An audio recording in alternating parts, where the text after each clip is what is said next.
Great. Thank you very much. So here we go then. So thank you very much for coming along.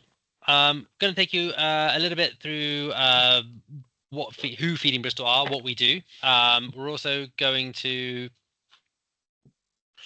it's doing transcribing as well. We're also going to introduce you to the team. So we've got Mally and Joe here from the Feeding Bristol team who will introduce themselves and what they do as well in their roles. We are quite a small team. And then we'll tell you a little bit more about the role, a little bit more about the food equality strategy and action plan. We've got some questions that have come through online already. People have emailed over that they want answers as well. So we'll answer those with some other general questions about the role that we've got, some FAQs if you like, and then there'll be the opportunity to ask your own questions. We'll aim to have this all wrapped up by 1 o'clock. So we'll try to be quite tight on that, but we want to make sure we give a good sort of 20-25 minutes at least for questions at the end and any discussion. So we'll move on. And apologies, I won't be able to see anyone while I'm doing this presentation because of the way the screen's set up. So, Feeding Bristol, who are we? So for those of you who don't know us and are new to hearing about Feeding Bristol or new to Bristol, so Feeding Bristol is a small charity. We've been going for 6 years now in total. And, oh, sorry, apologies, I've lost my screen's gone a bit funny there. Okay, there we go. I've got everyone back. Sorry. So we believe very much that everybody should have access to the food they need to live well, be able to experience the joys, comforts, and nourishment that food can bring us. And we use a collaborative approach to achieving this goal in Bristol. We work to predominantly address the drivers and impact of food inequality in Bristol through a strategic, collaborative, and community-led approach. And we do this through 3 main streams: education, research, and community engagement. This helps us to take a holistic approach to addressing the root causes of food insecurity, while also allowing us to support the immediate needs of communities experiencing food insecurity. Importantly, the way we do this is through co-production, by finding solutions alongside the communities most impacted by injustice. And our work focuses on Bristol, but we really recognise that food insecurity is a complex issue. It is affected by systems on a local, national, and global scale. And this means that we engage with conversations, debates, and research happening beyond Bristol too. So we work with a number of different networks across the country, and sometimes actually spanning across Europe and a little wider as well. The structure that we have as an organization, like I mentioned, we're quite small. We have a group of trustees. We have about, I think it's 7 trustees at the moment, and we're currently going through a process of recruiting trustees at the moment. So we will expect to be bringing another 3 to 4 trustees. So we have about we try to have around 10 or 11 trustees at any one point who help to provide the governance. If you're not aware of how often charities or social enterprise run, you have a board of volunteer trustees who provide experience and support to the team and are there to make sure that the charity is doing what it says it should be doing in terms of its mission and its goals, as well as keeping an eye on the legal requirements around finance and governance and HR. Then below that we have the Feeding Bristol team itself. So we have myself as a director, who I oversee obviously everything that's happening within the organisation. I've worked very closely with both the trustees and the team itself, and my role kind of helps to run the day-to-day stuff, looking at finance, looking at admin, bookkeeping, but also helping to progress strategy and support all the different strands. So it's quite a varied role that sits across everyone. Sometimes it's really exciting, sometimes it's really admin. And then we have the 3 different roles that we have within the team, which are the head of food education, which is Jo. She can tell you a little bit about that in a second. Head of head of engagement and advocacy, which is Mally's role, and you'll hear more about that in a bit as well. And the head of research and development, which is Lucy's role, and she is now on maternity leave. So those are the main roles. Then we have a project that runs underneath Jo, which is called the Children's Kitchen, which is an engagement role project that works across early year settings in areas of high deprivation in the city. And there are 2 project developers that work alongside Jo in that role as well. Overall, we work out around about 4.7 full-time equivalent in terms of what we do in the city, which kind of really emphasizes why it's so important that we work collaboratively across the city, because there's only so many hours that we have as a small charity to be able to do stuff, and really working collaboratively, working in partnership with people is really core to the success of anything we're trying to do. I'm going to hand over to Jo now, who's going to tell you a little bit about her role and what she does. Thanks, Ped. As Ped said, I'm Jo Ingleby. I'm Head of Food Education, and I've got several strands that I work with Feeding Bristol. The biggest one probably is the Children's Kitchen, which is a direct project working in early years settings. So children aged kind of birth to 4. It used to be mainly 2 to 4, but actually the age is broadening as the childcare provisions change. We work in around 20 settings across the city in the areas of highest deprivation, and we focus on fresh produce. So it's growing in kind of mini allotments in state-run nurseries, children's centres and schools.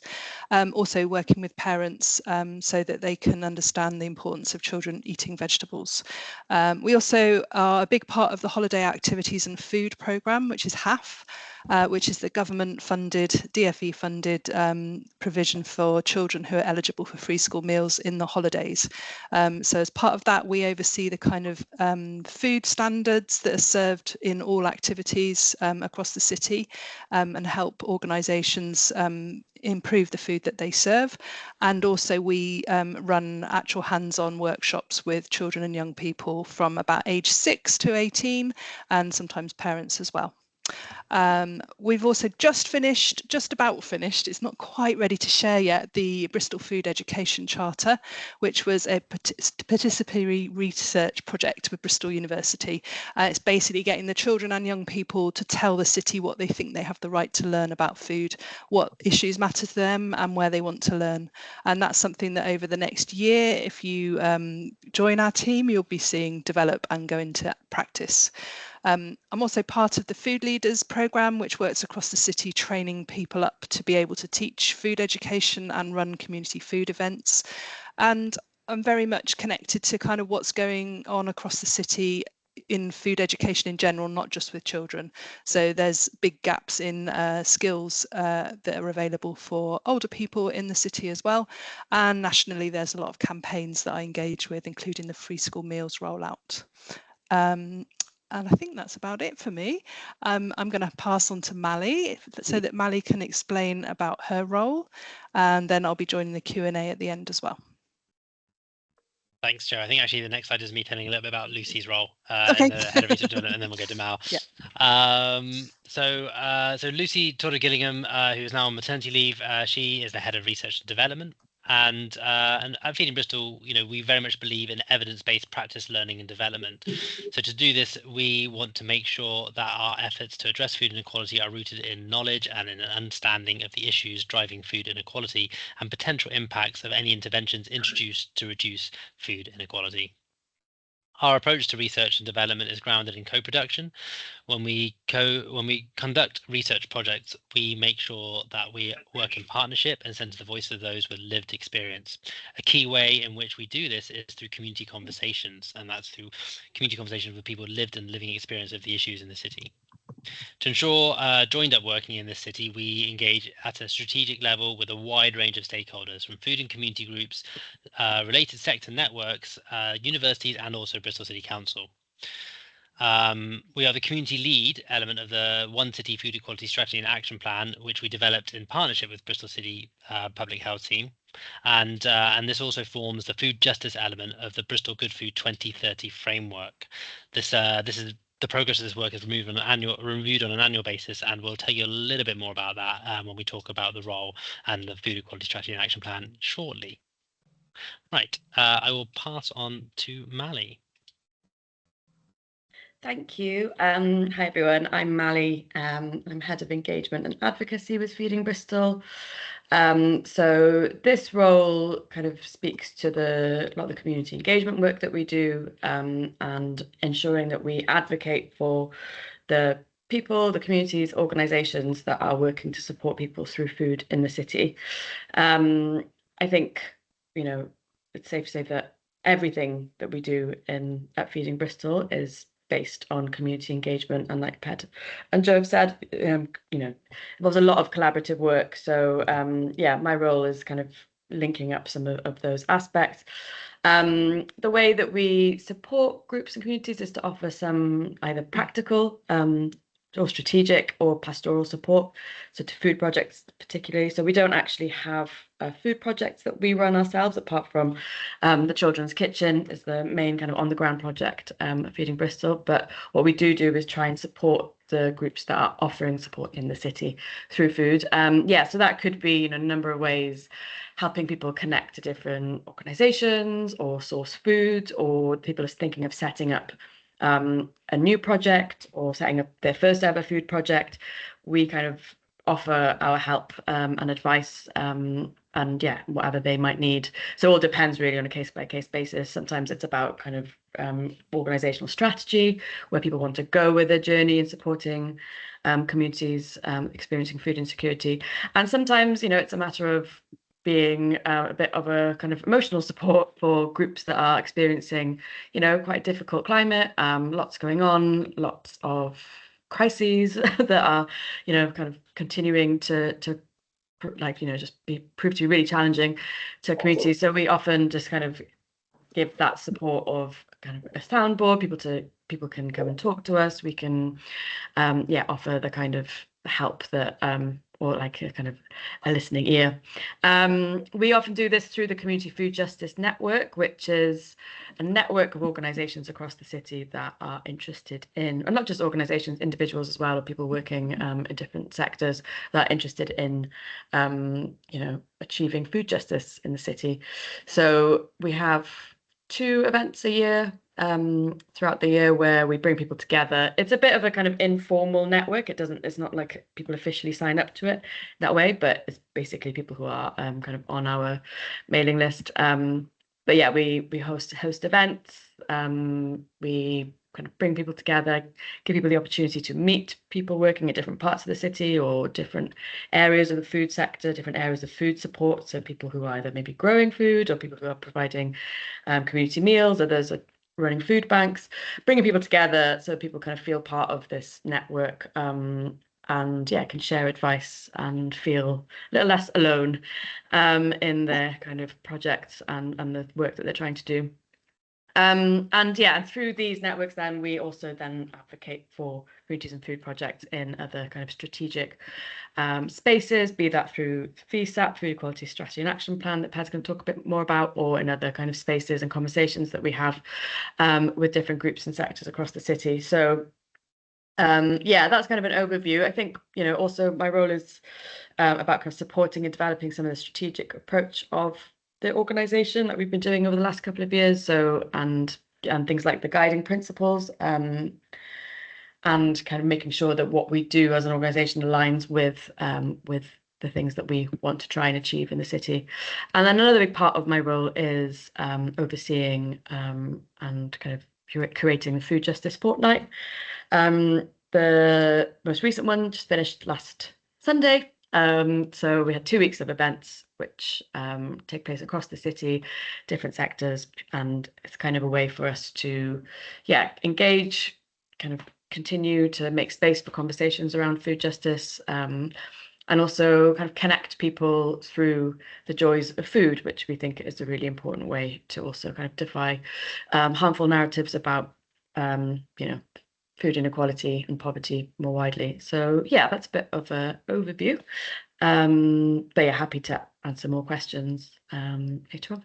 But what I would say as well actually is that, we have these kind of separate roles where it's like those are the areas that we kind of oversee the most, but in so many projects we'll be working collaboratively with each other. So I might be working with Joe on something that involves education engagement, or with Lucy something that's kind of involving community engagement and research, and Ped often is involved with lots of the projects. Yeah, so I would say that we're not really standalone kind of departments, so to say, working in our own little offices. There's a lot of chat, and we're also all pretty aware of what each other is working on at any given time, which is great.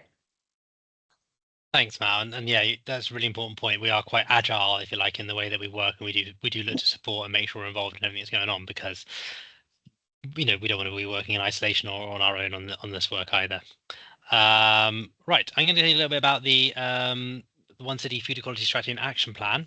And so this is obviously a big part of links into the role that we're looking to hire here. And the food equality strategy was launched in 2022. It's a 10-year strategy. It's an ambitious strategy to try and achieve food equality in the city, and it was created by lots of conversations across the city with various stakeholders. Over 90 different stakeholders were involved in the conversations to begin with, and it was part of the Going for Gold Sustainable Food City Award that Bristol achieved.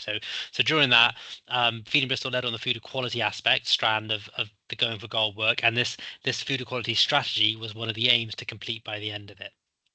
So we started that process in 2020, in September 2020, and it was a year and a half process of having conversations across the city with the stakeholders that were engaged with it, both from community level all the way through to city council and other stakeholders that may be engaged in the work across the city. We then took our time to pull all the information together, create a vision of what was being requested by people, what they felt food equality should be, look and feel like, and what are the kind of the main priority areas that we need to look at. And so we got to that point by 2022. After a public consultation, it was launched, and then over the next year we worked on creating the first action plan, and those action plans are 3-year action plans. They're very purposely designed to be 3 years rather than a 10-year action plan, so that we can continue to update, refresh, make sure that it's not just an action plan that sits on the shelf and gathers dust, but also that it's very much reacting to what's happening around us. So over the last 5 years since we started doing this work, a lot has changed through COVID, through the cost of living crisis, through war that's happening, and the way that affects our relationship with food and the access to food in the city and the food system itself is quite large. So it's important that we're able to react to that within the work that we do around the action plans. The actual strategy itself and the action plans in terms of their collaborative approach is incredibly important, because that's a really, really important way that we engage with and get buy-in from community partners across the city into this work. So it's something that people very much know about. They understand a lot of the groups and a lot of the different areas of the city. They're familiar with this document, they're familiar with the principles in this document, and they can then adopt that into the work they're doing. So that in itself naturally builds into the action plan and it makes it a lot easier for us to achieve some of the goals within there. Over the first 2 years of the action plan, we've managed to actually start 42 out of the 57 actions in some format in there. So it's quite a positive impact so far, or quite a positive result so far. The impact still needs to be assessed. And we work really closely with Bristol City Council and the public health team, as well as community partners, to bring this to life. Now, we don't own this action plan. It is a One City Food Equality Strategy and Action Plan. So it's very much a city strategy. It sits on the Bristol City Council One City website. So it does, in theory, filter down throughout the whole of the Bristol City Council and the work they're doing. Our role within this and the delivery of this is that we have a small amount of funding that comes from the City Council that is paid for our support in helping to oversee and deliver this work. So from that, we help to coordinate the steering group that there is. They meet 4 times a year, and it's comprised of people and community groups with experience of the issues, as well as also people from Bristol City Council Public Health and Communities team and councillors in the city as well. Alongside that, we work, as Mali, through all our streams of work is quite strongly linked to the food equality strategy, but we look to kind of monitor what's happening, and we produce a progress report every year. So the second progress report is just being finalized at the moment and should hopefully be out over the summertime. And a part of this role as well will involve looking at the third progress report for the final year of the first action plan. The priority themes that I mentioned earlier, so there are 5 main priority themes for the food equality strategy and action plan, and that is that everybody everybody in the city should have fair, equitable access to food, that they should have choice and security within their relationship with food, that they should have the skills and resources that they need to cook, access, use food, that a sustainable local food system should be created, but very much in mind with ensuring that the whole city is coming on that journey. So it's not just a sustainable local food system for small pockets of the city, or for just those that can afford it. It's actually, it needs to be very much created in mind with everybody being able to access this system. And that food is at the heart of decision making. And this one really sits across kind of the need to make sure that all aspects of work across the city around transport, around housing, around the environment are being thought about with food in there as well. So how do we approach new developments? How do we approach how people are getting across the city to access the food they need? How does that sit within different strategies that the council are producing? So that's an important part of the work, and that's also a part which we take quite a strong element of working with city councils, different departments in the city councils to help deliver. I'm going to hand over a little to Maddie now, who's going to tell you a little bit about the last action plan development and how the action plans are developed and what we would expect a bit from this role. Hi. Yeah, so I actually started working with Feeding Bristol 3 years ago to cover Lucy for the 2023-26 action plan development. So in terms of how that's produced, I think Pad's covered, a bit in terms of talking about the co-production approach. And really, we imagine that there'll be quite a similar approach used for developing the next kind of version, or the next action plan, the 2026-29.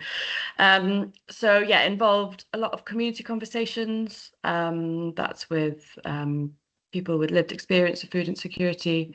We did, I think, 7 or 8 across the city, but I think we'll be looking to do maybe a couple more this time.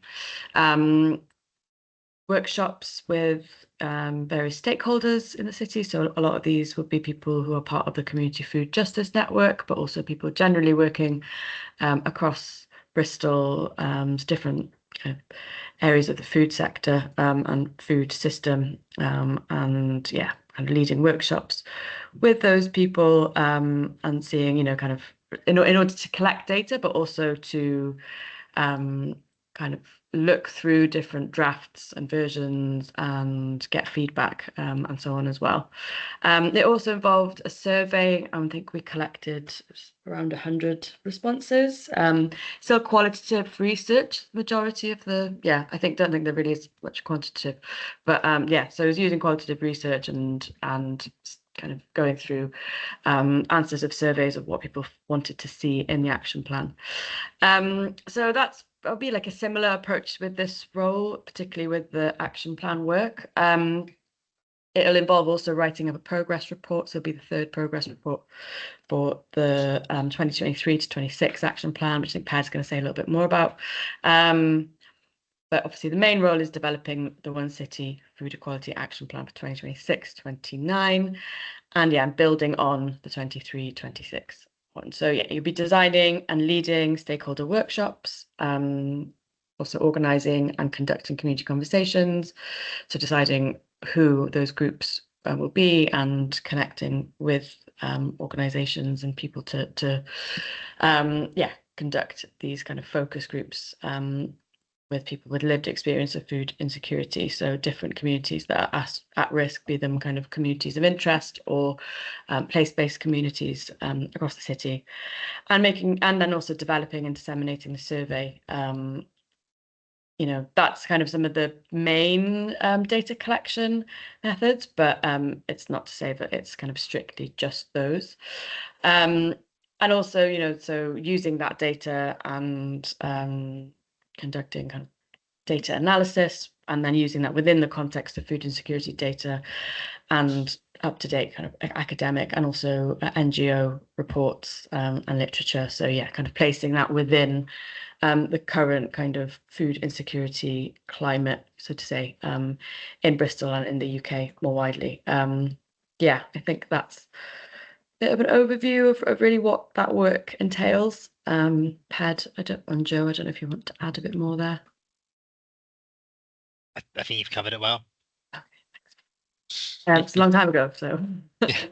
And I think the next slide then is just kind of going through some of the details of the job itself. So, Ped, do you want me to just carry on, or do you want to Sure, go? you can carry on rolling through it. Yeah, so the role is 4 days a week, so 0.8 the FTE, which I don't actually know what it stands for, and that's why we don't use thingies. Anyway, yeah, so 4 days a week. I don't think those 4 days are set. So yeah, I think that's something that the kind of successful candidate will be able to discuss with PED. It's a 9-month contract, so starting kind of ideally end of August, beginning of September, and then through to May. And annual leave is included within that period, so it's not kind of a like a freelance contract. It's like, yeah, so within that time there'll be annual leave as well. The salary is £32,000 pro rata, which with the kind of 9 months, 4 days, counts to £19,200. We are quite flexible with the way we work. So it'll be kind of hybrid working. If you want to be in the office 4 days of the week, you're more than welcome to. We have a lovely office based in Hotwells, down on the water, which is really nice. And there's kind of comfortable spaces to work there. So yeah, you're welcome to go there 4 days a week if you want to. But generally, I think this role will probably require at least 2 to 3 days in Bristol itself, either in the office or out and about, kind of, conducting research. And then in terms of the application, you probably have all seen, but yeah, just asking for a CV and a cover letter to be emailed to PED by Sunday, the 29th, of June, by midnight. So yeah, we won't be accepting any applications that come through on the Monday, basically. We're going to send invites for interview by the 4th, so quite a quick turnaround between kind of the date, the deadline, and finding out whether you've got an interview.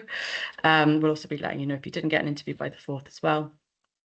And then we will be conducting interviews on the 5th and 6th of August, so a month later. But we'll also be sending you interview tasks / questions by the 25th of July, so it allows for a good kind of 10 days for preparation. We don't expect you to be preparing for 10 days straight, but people might have other things that they do in their lives, like holidays or work or care duties. But yeah, so that's kind of some of the bits about the job itself. Yeah, I'm not sure if there's anything else you want to add. I'll just add a bit of, like, what we're looking for in the application. Yeah. So, the CV, keep it to a maximum of 2 pages and include your relevant work history, education, and key achievements. Ensure that contact details are clearly listed.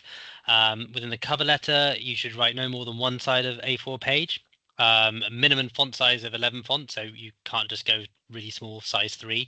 And within this, we want you to tell us why you want to do this role, why do you think you're a good fit for this role, and what experience you think will help you carry out this role successfully.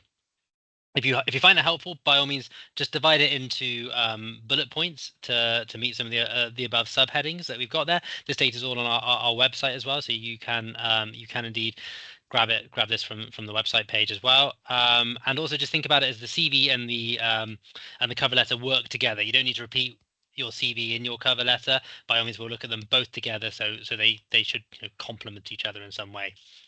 Also, just around, we had a couple of questions about that have come through around criteria. So, that you don't have to. We don't expect everybody to hit every level, every aspect of the criteria that's in the job description. So, if you feel that you hit, a significant portion of them, but not all of them, please, we would encourage you still to apply. I'd be honest to say it's probably rare that we'll get anyone that covers every single criteria that goes within a job description. So don't let that put you off. We will be expecting people not to hit all of them. So I think that's all I think we needed to add on that. I would just say as well that with the cover letter, we're not looking for a specific structure either. So yeah, like Padley's, like whatever works for you, however you prefer to write, whatever you think is the best way to present the information about yourself. We're not going to be like marking down because you didn't write "Dear Sir, Madam" or whatever. Yeah, and it's an opportunity to tell us a bit more about you as a person as well, and the criteria or the job description and the the desirable criteria is really important. It's also about like, why you're interested in this work and this area as well. So like who you are as a person. Yeah, tell us your hobbies. Great, thanks, Mal. So I'm going to move us on to a couple of frequently asked questions, some things that come through already. So someone's asked about the action plan delivery timeline. So the action plan, we want it to be complete around June time, for the final edition. So within this role itself, we'd expect at the very minimum. Well, the aim is to have it at that draft stage ready for sign off by the end of May. That's where we're going to. The role itself, in terms of kind of milestones, the first half of the role leading up to Christmas time, we expect that to be based around data collection. So that would involve the things that Mal was talking about around conversation, stakeholder meetings, collecting data, surveys, etc., qualitative, quantitative data, bringing all that in, and then this. Looking from January onwards, we'll be looking at kind of more report writing, thematic analysis, working through it. What are the themes coming out of the data that you've collected? And alongside that, there will be the writing of the actual progress report for the third year itself. So for this and also for the action plan, we do have templates, obviously, that we've created these progress reports and the action plan already before. So we do have a template to work within and the structure of how you do things. You're not having to reinvent the wheel here. It's very much a case of what do we have? Yes, we will do some tweaks. Yes, there'll be some changes. For sure, there's going to be some changes between the action plan this time and last time and how we're approaching it. But broadly, that'll be how the role will be split out in terms of the milestones and the timelines, and what we expect to get from the role. I think also an important note is that with the data collection, we wouldn't be expecting the person to do it, as in to like, if you're new to Bristol and you don't have contacts here and you don't know the kind of food sector, the community food sector very well, we would help to kind of connect you to people to get participants. So yeah, you wouldn't have to do all that on your own. Very much so. Like between Mally, myself, and Joe, we've got a wealth of contacts and in some networks and groups across the city. Will this role? Someone's asked about will this role be made permanent? I know Mally alluded to the fact that she came in on a maternity cover for when Lucy went off first time round, which she conveniently missed the action plan development last time as well, and she is still here, wonderfully, thankfully for us. Unfortunately, we don't have plans to make this role permanent afterwards. We are a small charity. We have limited funds, and taking on another person at the moment is not a viable option for us, unfortunately. So it will just be for the duration of the maternity leave for the fixed term contract that we put in there. Can I work remotely outside of Bristol? Mally touched on this actually within the last slide about the role. We do expect you to be in Bristol 2 to 3 days a week. You can work from home. That's not a problem for some of it. We all take work from home days for sure, but being in the office, especially I think when you're new to the role, new to Bristol, if you may be, or new to the sector, is incredibly important for how you get a grasp on the role. But also, it's going to involve going around Bristol quite a lot. So within Bristol, working from home, yep, absolutely fine. Probably within the outskirts of Bristol, you'll be fine. I think we've had a couple of people who have asked who have been living a little further afield. I think traveling into Bristol, you might find it becomes a bit of a problem in terms of your own time, and we don't want anyone to be having to travel 3-4 days a week. It can be tiring, those long extra hour and a half, 2 hours of traveling every day. So we very much say that if you are you have to be willing to make sure you're in Bristol 2 to 3 days a week minimum, really, for delivery of this. Potentially more if some weeks may require it as well, and that you just need to be aware of that if you are applying from it outside of the city. I mentioned travel there as well. So is travel involved? We've been asked on a national level, probably unlikely, although the interesting event or something may come up that may require it, but if that is the case, there will be expenses paid for, but it will be an anomaly, a one-off, rather than a regular occurrence. Around Bristol itself, if you're getting around the city, using a car or using the bus, or you need to use a taxi, of course, we'll have expenses that cover all those things. So that will be covered. So yeah, there will be travel. You will be going to different communities, different areas of the city. If you like to get around on a bike, that does involve going up hills. But yes, there will be travel across the city. It won't just be based in the office. We have some questions about training opportunities. So again, we don't have any training opportunities directly linked to this role for delivery of this project, but anything we do as a team, you'll be integrated into the team during this period. Obviously, we are looking at different training opportunities for the team, and they could be across different things like safeguarding, around EDI, around mental health and well-being, and you will of course be invited onto anything we do as a team. But currently there isn't a pot of money for specific training for this role to deliver this role at the moment.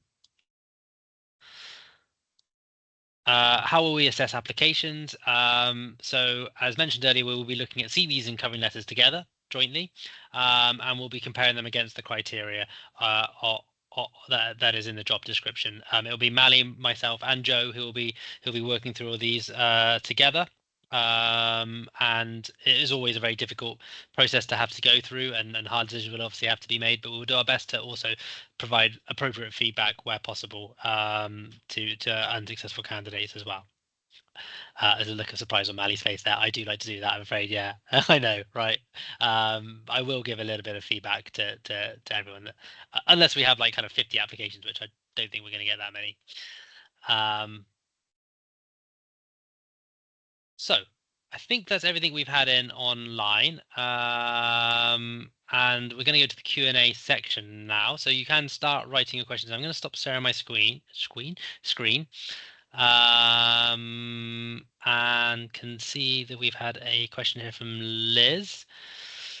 Are there other specific cities or initiatives you have had an eye on because of the good work they're doing? In other words, particular projects that Feeding Bristol is inspired by? Ooh, good question. I mean, there's loads of amazing stuff happening nationally and globally. I've just had an email from someone who couldn't make it who's got a question. So I'm actually going to pass this over to Joe and Mally if you've got a second, just to think if you've got anything that jumps to your mind in your areas that you think that's really great practice at the moment. So we work quite closely with the rest of the Feeding Britain network, because Feeding Britain is obviously countrywide initiative. So there's a lot of other feeding cities, and we have a kind of mentor program with that. So we buddy up with other cities and find out what's happening in, say, Liverpool or Brighton or different areas where there's also similar work happening, similar strategies being written. So that's part of what we do. It's hard to single out ones that we're particularly inspired from. I think we probably take little bits from everybody and we share what we're doing, and likewise other cities take the bits that we're doing that they find interesting. We're kind of quite well connected with things like the Food Foundation, and for me, anything around school food and school campaigning. So Mally, can you think of anything that we particularly? No, yeah, I don't think that for me is like a specific organization or project that we are kind of looking up to and trying to kind of like work towards what the kind of work that they're doing. Yeah, I think it is just, there's a lot happening, and there's a lot of amazing things going on. I think that in terms of the action plan and strategy and action plan, there are a lot of these types of documents and pieces of work being conducted across the country. So I think, yeah, in the time that we were developing the last action plan, I was definitely reading through quite a lot of different types of strategy documents and finding inspiration in lots of them, but I couldn't name specific ones apart from, I remember Brighton and Tower Hamlets, I think. But yeah, there's a lot happening. I think it's important also to note that we, take a food justice approach in the work that we do. So that's, seeing food as something that everyone is entitled to, and not just, in terms of receiving enough food to get by, but but having a life that is improved by the food situation, and that also that we don't shy away from noting what, some of the injustices that exist that create food insecurity in the first place and the inequality. So I think, yeah, there's maybe the work that we do as an organization, and then there's the action plan, and then not like one and the same. They kind of inform each other a lot. But yeah, I've been kind of a bit more interested in things like radical care and looking at food justice movements in America recently. Lots of interesting projects going on, and kind of finding inspiration from things like Black Panther movement and the kind of breakfast clubs that they started decades ago and things like that. So yeah, I think it depends on the day really. Yeah. Add to that, there's other things, I've got a bit more of a background in local food and farming. And there are organizations like Lion and the LWA who have been doing some really amazing work around food justice within growing and access to land, which I find quite inspirational. Also, we kind of, Joe mentioned the Food Foundation. We also work with Sustain on a few different projects as well, and I'm part of the Bridging the Gap project, which is a national project looking at like kind of different initiatives around the country on how you bridge that gap between agroecologically produced food and communities that are experiencing higher levels of food insecurity. So so I think there's always little things that are trickling through that we're hearing, that we're seeing, and we're constantly sharing with each other as well. And that certainly acts as a form, I suppose, of inspiration. Then we will take ideas. Also, it's worth noting, I think in Bristol, the approach that we took to the for the strategy work at the beginning, that collaborative approach, which took a little longer than the council probably wanted, was actually one that they now actually hang a lot of work around. How do you engage with people? How do you bring communities and different organizations into conversations to be part of these strategies? And that's actually something that we've seen adopted within Bristol within different strategies since the work that we've done as well. I had a question that's come through from someone who couldn't make it today, who said, how does Feed in Bristol choose or manage partnerships across the city? And are there new collaborations in development at the moment? Mali, as engagement and advocacy, I wonder if you want to tackle that one. Yeah, I would say there are always new partners and collaborations on the horizon. I think it's important to note, that we haven't really talked about each project that Feeding Bristol is involved with, but we don't have a single project that we work on, just us. It's always in collaboration with at least one individual or an organization. So they are, it's really spread all over. I think in terms of the way that we manage them, it's kind of keep trying to stay in touch regularly with some, in some networks and some partnerships, we have regular conversations, regular meetings that are in the calendar and are, held every 2 weeks, every month, so on, or we're part of networks where we go to kind of monthly meetings and stay in touch with people that way. Other ones are a bit more casual, so there'll be groups that we speak to fairly regularly, and once we think, oh, we haven't heard from them in a while, we'll get in touch and check in on different groups and organizations. One way that we try and start new conversations and start new partnerships actually is also through Food Justice Fortnight. So there might be kind of a group or organization that we think, oh yeah, we don't actually work closely with them or with that area. We get in touch and see if they want to put on an event together, and that we find that's a really great way of kind of solidifying a partnership, going through something together where you're like organizing an event and you're learning a bit more about what that kind of community is doing, what its needs are, how you can help and how we can kind of support. And then, that then usually a relationship built from there. And we're always open to new conversations and new partnerships. It's never the case of like, we're full.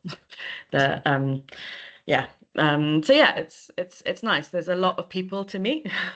And I think that maybe I read a question about what's the biggest challenge in undertaking this work.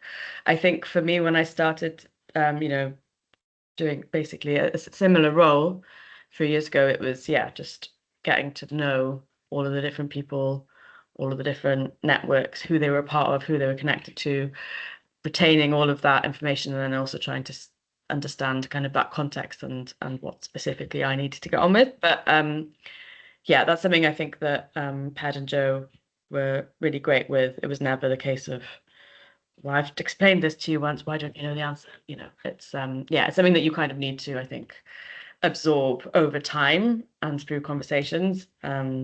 Yeah, so I think it can be challenging and tiring, but you get there. Yeah, I think names to faces, and you just meet people, and then yeah.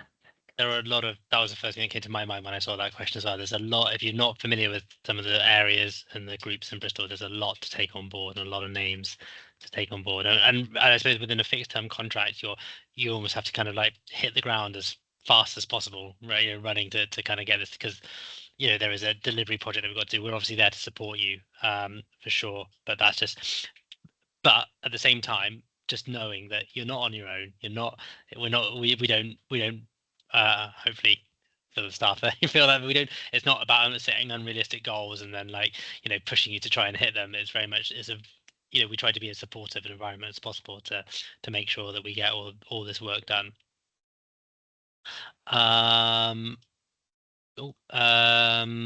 We've got a question here about do you do much work in terms of how to ensure accessibility to affordable food whilst also taking into account the environmental impacts of the food system, and how to harmonize these sometimes apparently conflicting goals? Good question. I think yes, that there is a disconnect for sure between that, but I think that's when we talk about the local sustainable food system, that certainly forms a part of that goal of the food equality strategy and action plan, and the work that we do with food justice that sits alongside the Bristol Good Food 2030, where meeting carbon net zero is a big focus around the food system for sure. There is that as part of it, but I think we also have to recognize there are steps that you have to take to get there, and it's about how do we think about there are such wider questions around food production, affordability of food, subsidies for farmers, the way that the local and medium and small, medium and large scale farms are working to produce food that is environmentally more nourishing, if you like, than just the monoculture intensive agriculture. So yeah, there are big changes that need to happen around the wider food system, and I think it's very much a case of recognizing and being aware of that within how we do this, and not in any way trying to make people feel that it's their fault for not being able to engage with it, that they cannot, that they need to find a way to make that part of their lives, that the emphasis is on them. There certainly are, I suppose, our approach to this very much as an emphasis on the system and the food system itself to work out how to make food accessible for everyone, and that's part of some of the wider work that we do around systems change. Yeah, I think when we think about food accessibility, kind of going back to the food justice approach, it's not just about any food. People need to be able to access food that's appropriate for their health, their well-being, their culture, their kind of social lives as well. And often food that is really harmful for the environment doesn't also meet these needs. And I think there's obviously a question about surplus food, and we are definitely of the kind of view that the community food sector shouldn't just be a vessel for food waste that supermarkets don't want to sell or can't sell, or that people who have higher incomes don't want, so it's trying to strike that balance. But I think that is definitely kind of intertwined into the FESAP work, is making that case as well, that community food support isn't just there to take what the rest of society doesn't want, and we're trying to move those kind of projects and networks in a direction where we are making change as well in the long term, and not just there is an immediate need and there is an emergency, but we're also thinking about what happens in 5-10 years and how we work together and use the kind of power we have within communities and within this network to build our resilience as a city and as a community to future crises. Joe, I don't suppose, do you have anything on a food education perspective on that side of things as well? I mean, yeah, part of children's kitchen work is kind of starting with the very youngest in society, so that children are growing up understanding about where food is grown, how food is grown, vegetables, and importantly, what to do with the things that are grown. So a lot of times with food projects with growing, you find there's a lot of growing happening, but then not a lot of knowledge of how to actually cook with the things that are grown. Same with the surplus food sector. There's a lot of vegetables given out to families, and then families don't know what to do with the vegetables they're being given. So there's kind of linking up those two things. Actually, what can you do with seasonal produce that there are surpluses and gluts of? What can you cook with that in a way that your family will eat? And that's some of the work that I focus on. And kind of encouraging more community growing happening around the city as well is a really important part of what we do, kind of linking into that. There are projects and farms and allotments and all sorts of things happening in Bristol. So kind of trying to join the dots between them so that it's something that everybody can access in a really sort of, a way that is appropriate for everybody. Yeah, I think that's it. Thanks, Joe. I don't think we've got any more questions that have come up so far, and we've got just a few minutes left. So that seems to have come to a nice point. Is there anything else anyone can think of? Joe, Mally, anything that you feel we haven't covered that you just want to mention at all? I can't think of anything, but if anyone has questions or thinks there's something else that we should be talking about, please email Pad. Yeah, I'd also just again, Mally mentioned the guiding principles earlier. We mentioned it within the online text as well that's on there about the role. It is important. The culture of who we are as an organization has been developing over the last few years, and we're trying to very much. We are a young charity. We are evolving. Like I said, we're only 6 years old, and we're there's a lot that's changing around. Things like there's so much that is in all of our heads, so we're trying to work out how do we get that out, how do we make sure that that this is a charity that's going to last for a long time. So certainly when you come in, there will be a level of being involved in that kind of work as we kind of evolve who we are. We continue to evolve and iterate who we are, and solidify and kind of cement those foundations and those principles within our organization to create the right kind of culture. So I'd very much take a look at those. I suppose make sure they chime with your own values as well, and that you want to be part of something like that, because that really does sit at the core of the work that we do. And there's elements in there about both the ways of working with each other, the ways of working across the city, the empathetic, caring approach that we take, as well as things about being really accountable for our work and being transparent in the way that we work and very open. And those are very important principles for us. So, as a charity, we're an open book. We want people to be able to know exactly who we are, what we do, and yeah, do make sure you do have a look at those. I think as well, we're always open to learning more. So if there's an Mm. area of research or something you're really passionate about in your work that you want to bring to the charity, that's something that we would be really interested in knowing more about. Don't feel like you have to sort of hide that in your cover letter or your application. It'd be really good if you've got a particular strand of work that you think would be good to include, to be quite open about that.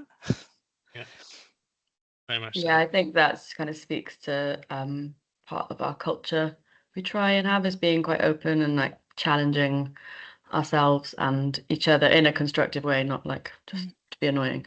Yeah, and that's we're always trying to kind of think about how to do things better, and I think that is one of the guiding principles as well.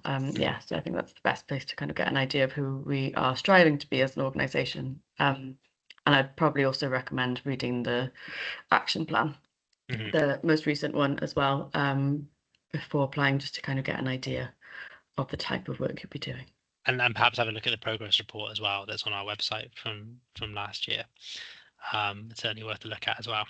And actually, one thing that's just popped to my mind to mention as well is that just to be aware that we really encourage our trustees as well to have an interactive approach with the staff. So we do have we've been setting up over the last year subgroups where staff, which allows staff members and board members to interact with each other based around the three strands of our work. So that just, we want to integrate, we want the board to be part of the work, and we want to make sure that the staff are benefiting from the skills and expertise that they are able to bring to this organization. So so it's very much not like there's a bunch of people sat around a table that you never get to see as a staff member. It's very much we want this whole organization to be acting as one organism, if you like, in one way, in the way that we work. So I think we'll call it there then. No more questions have come up, as we were just doing a bit of fill there. Thank you very much for coming along. Like I said, we did record this session, so we're gonna put it onto our website and send it around to everyone. Like Mally said, if you have any further questions that do come up, please just drop me an email, and I'll do my best to get back to you in an appropriate time. Yeah, have a wonderful weekend and stay cool in this hot weather. Thank you. Thanks, everyone. Thanks for Bye. coming. Have a good weekend.